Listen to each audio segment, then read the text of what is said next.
Olá, eu sou o Tiago Abdala, sou pastor batista há cerca de 16 anos e tenho servido tanto no ministério pastoral quanto no ensino teológico, na educação, no treinamento de pastores, missionários, educadores cristãos e assim por diante.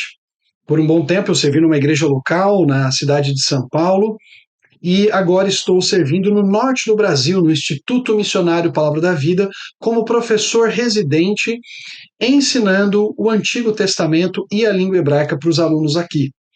As escrituras são a minha paixão, eu gosto de estudar a Bíblia e tenho trabalhado também na área de tradução e revisão de Bíblias. Eu cooperei com o comitê de tradução da nova versão transformadora, fui um dos membros do comitê, e também com o comitê de revisão da nova versão internacional, cuja revisão saiu recentemente, agora em 2023. E por estudar as escrituras e ser apaixonado pelo texto bíblico, eu escrevi um comentário que foi recentemente publicado por Edições Vida Nova, chamado Deus Justo e Soberano, a mensagem de Naum para a igreja de hoje. Esse comentário, publicado por Edições Vida Nova, fala sobre um profeta menor, mas que foi um grande profeta, cuja imagem que ele nos apresenta de Deus e os óculos que ele nos dá para enxergarmos Deus com mais clareza são fantásticos. Nos ajuda a entender um Deus que governa todas as coisas e que faz justiça no seu tempo. Nesse comentário que eu produzi, portanto, eu falo sobre os 3 capítulos do livro de Naum e divido as exposições desses 3 capítulos em 6 partes. Ou seja, o meu livro tem uma introdução ao profeta Naum e depois mais 6 capítulos explicando os trechos do livro que esse profeta escreveu. Então, o capítulo 1 vai tratar do capítulo 1 de Naum. Os capítulos 2 e 3 vão falar sobre o capítulo 2 de Naum. E os capítulos 4, 5 e 6 vão trabalhar com o último capítulo do profeta Naum, que é o capítulo 3. E o que eu busco apresentar nesse comentário é tanto o fluxo de pensamento que Naum nos apresenta, mostrando para o leitor de que forma a mensagem de Naum nos ajuda a entender melhor quem é o nosso Deus, e ajudou os leitores originais a compreenderem que o seu Deus continua no controle da história e ele há de fazer justiça no tempo adequado. Naum abre o seu livro com uma visão majestosa de Deus. Os imperadores assírios que dominavam o antigo Oriente Próximo, que governavam a região onde os habitantes de Judá moravam, eles estavam debaixo do domínio estrangeiro, embora ainda tivessem o seu rei, eles ouviam muitas propagandas dos assírios, dos governadores assírios, dizendo que esses imperadores assírios eram os reis dos 4 cantos do universo, que eles dominavam sobre a terra, que eles pisavam nos picos dos montes, que eles destruíam seus inimigos como dilúvio. E o profeta Naum vai usar justamente essas imagens que os imperadores assírios usavam já há um bom tempo para falar que não são os imperadores assírios que governam sobre todas as coisas, mas sim o Senhor, o Deus de Israel. Ele é o verdadeiro rei dos 4 cantos do universo. E os judaítas da época de Naum podiam confiar no Senhor, saber que ele continuava no controle e que ele haveria de fazer justiça contra os assírios no tempo adequado. No capítulo 2, nós somos introduzidos numa cena de batalha intensa, em que a cidade de Nínive é conquistada, de acordo com a profecia de Naum.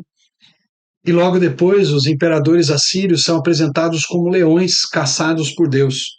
Os imperadores assírios que se gabavam em dizer que eles se enfureciam ou rugiam como leões nas suas batalhas, ou que às vezes diziam que eles caçavam leões.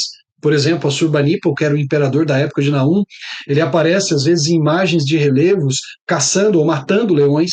Agora ele se torna o leão caçado e morto, destruído pelo Senhor.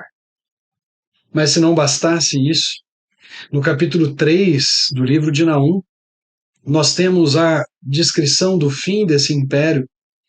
E o livro de Naum vai usar ali no final do capítulo 3 algumas imagens, por exemplo, de gafanhotos, que descrevem os nobres assírios, os comerciantes assírios fugindo diante da batalha, que mostra os líderes da Síria dormindo e o seu povo sendo espalhado como ovelhas que não têm pastor. Por fim, o próprio rei assírio é descrito como um doente terminal, cujo fim é certo, cuja morte está próxima, porque Deus vai trazer o juízo sobre essa nação diante da maldade e da impiedade que eles praticaram. O livro de Naum é um convite a nos lembrarmos que o nosso Deus é o soberano, que governa sobre tudo e sobre todos, e que mesmo diante da derrota do Reino do Norte de Israel, Deus continuava soberano sobre os impérios deste mundo. Mas ele haveria de trazer juízos sobre aquele império maldoso e malvado que eram os assírios, julgando essa nação e trazendo finalmente paz e salvação para os judaítas. Então, o livro de Naum é um convite a cada um de nós a termos uma visão recuperada de quem é o nosso Deus. Nosso Deus é o Deus que não perdeu o controle da história da minha vida nem da sua vida. É o Deus que continua demonstrando o seu poder, ele demonstra o seu poder para aqueles que param de confiar em si mesmos, como os assírios faziam, e que decidem confiar no Senhor como um refúgio, uma fortaleza nos tempos de angústia. O livro de Naum é um convite a cada um de nós a nos lembrarmos que é justamente quando nós reconhecemos as nossas fraquezas e limitações e passamos a depender de Deus, que nós encontramos a verdadeira força e o verdadeiro poder, que jamais acabam e que permanecem para sempre. Que a força e o poder que Deus revela para nós em Cristo Jesus e nas boas novas desse evangelho maravilhoso que nós encontramos no Novo Testamento.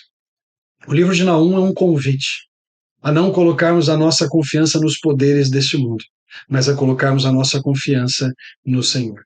Por isso eu quero desafiar você, que ainda não conhece bem o livro de Naum, a estudar esse livro, a usar esse comentário aqui como uma ferramenta para entender melhor o contexto daquela época, como as palavras são utilizadas, a pensar um pouco em aplicações que podem ser feitas para nós hoje e que vão ajudá-lo então e ajudá-la a conhecer melhor o nosso Deus e a aplicar as verdades da palavra de Deus, em especial do livro de Naum, na sua vida.